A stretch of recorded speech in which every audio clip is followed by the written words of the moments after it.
Sarap tignan, no? So mga guwaps, I'm sure na miss nyo na yung pagluluto ko, no? Medyo matagal-tagal din akong hindi nagpakita sa inyo nagluto. Pero ngayon, ito papakita ko sa inyo. Bali, ang lulutuin ko ngayon is magpa-fried chicken ako. Yung whole chicken, ito. Yung buong manok. Kaso, frozen siya masyado and alas 12 na, no? Late na yung lunch namin. Ang ginawa ko na lang, hiniwa ko siya, ganyan ko siya, oh. Yan. Tapos, medyo matigas pa. So, ang gagawin ko, ito gagawin ko. Tignan nyo. So, ayan, dyan. I-steam ko yan. I-steam ko, ilalagay, ipapatong ko dyan, i-steam ko. So, ito mga box. I-steam ko na to. Wala pa tong timpla. Hindi ko na muna tinimplahan. Kasi mamaya, titimplahan ko rin. Pero pwede ko rin naman timpla. Lagyan ko na lang ng konting paminta. Timplahan ko lang ng konting paminta lang. Lagyan ko ng paminta.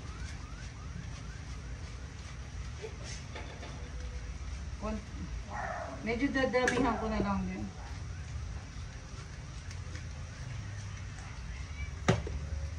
Ang purpose ko lang, ba't ko siya ini-steam kasi nga frozen. Anong oras na? Alas 12 na. So, ingat kayo kasi medyo mainit. Para lang yung frozen part is lumambot. So, tatakpan natin siya. Tatakpan natin. Yan. Ganyan lang. Mas maganda kung ano. Wala ako. Ito.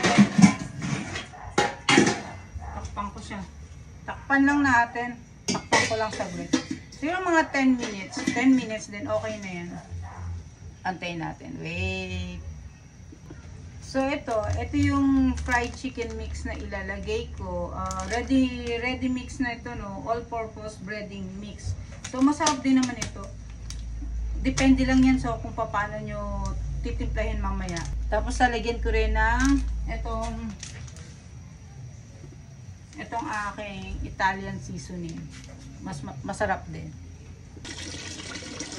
So, pag nagmamadali kayo, gusto nyo mag-fried chicken, tas buong chicken ang gagawin ninyo, ganito lang ang gawin ninyo. Steam.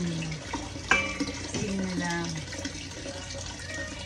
Ito, 10 minutes na, okay na. Pwede na to, pwede na. Ilalagyan na natin ng breading para ipa-fry ko na.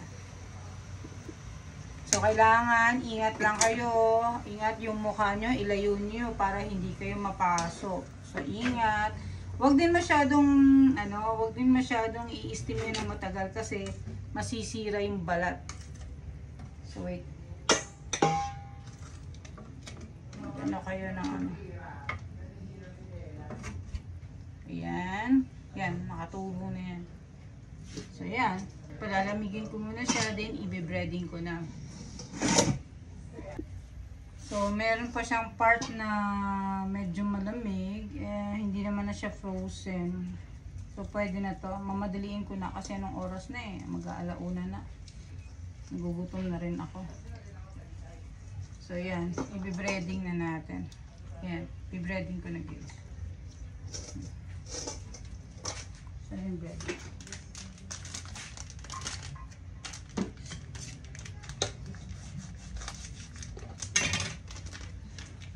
I-coat lang natin, no? I-coat lang natin evenly. Kita ba? So, ayan. Pakita. Ayan. Kahit pa paano. So, ayan. I-coat lang natin, I-make sure lang na ma-coat ninyo lahat. Masarap naman tong breading na to. Hindi ito maalat. Ito yung mga dito sa singit-singit. Lagyan ninyo para masarap. Yan. Yan, sa singit-singit, sa loob ng balat, lagyan. Yan, ganyan lang kasimple. Minsan naman, kung ano yung simple, yun ang masarap. O, diba? O, diba? O, diba? Ito na.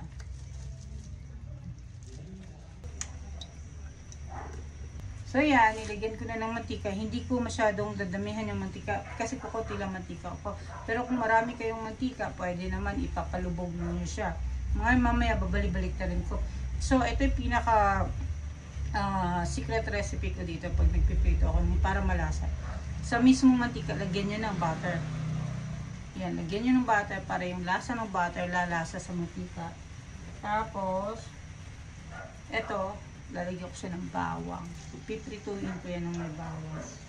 So yan, antayin na lang natin na uminit yan, yung tamang-tamang init lang para hindi naman sunog, hindi hilaw yung ating chicken. Tsaka lulutuin na natin.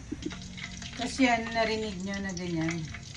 Para matas nyo kung okay na, bulugan nyo ng asin. Pag nag-sizzle na yan, yan yung the best time na ilagay. Ayan. Yan yung the best time ilagay ninyo yung chicken. Ilagay na natin. Dahan-dahan lang ha, para hindi kayo matalsikan. Dahan-dahan lang kasi ito, magre-react to dahil nga may tubig to eh. Steam natin eh. So, dahan-dahan lang mga guwaps. So, yan. Yan na. Huwag nyo lang muna siyang gagalawin. So, yung mga, yan, matagal yan. Mga 15 minutes, mga 10 to 15 minutes, or 8 minutes, check nyo na kung okay na. Kung hindi siya sunog din, balik na rin. Diba? Pinutusok-tusukan ko lang mga guwaps para madali siya maluto.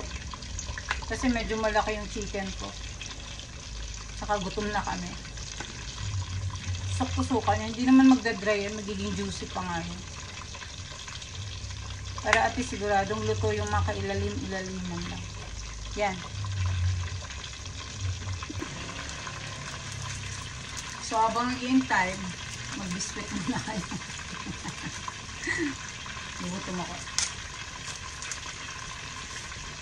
Ay, tao.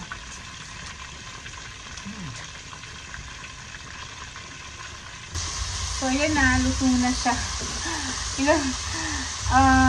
Inabot ko ng mga 30 minutes, no? Baliktaran, binabalik-baliktad ko. Tapos, ang ginagawa ko, kumuha ako nito. Inaano ko yung mantika. Ayan, para hindi siya maging dry. So, ito, luto na to. Masarap na to. So, ayan na. Kain tayo ng lunch, mga guwaps. Itong aking fried chicken. So, ayan, no? Oh. So, ito na. Ito yung aking fried chicken na buo. Ingat. Kunin ko na. Ingat kayo ha. Mag-ingat kayo kasi mainit. Kunin ko na. So, ito. Ingat.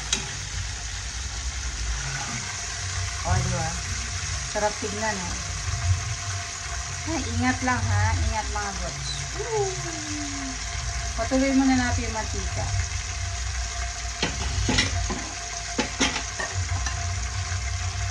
Tapos, ilagay ko na sa aking magandang pinggan.